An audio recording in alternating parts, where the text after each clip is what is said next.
તો મિત્રો અમારો બીજો બ્લોગ છે. આના અંદર તમને આપણી શાર્પીની પેટી જોવાડીશ.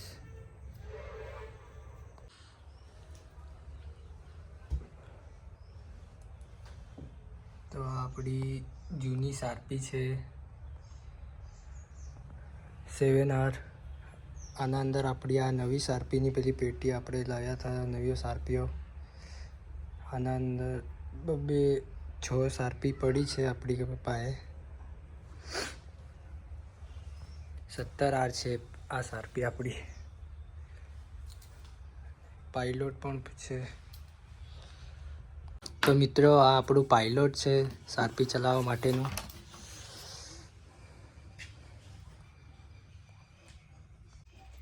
તો મિત્રો શાર્પી ટેસ્ટિંગ કરીશું, એની વ્લોગ થોડા દિવસમાં તમને જોવા મળી જશે. તો ચેનલને લાઈક સબસ્ક્રાઈબ કરી દેજો.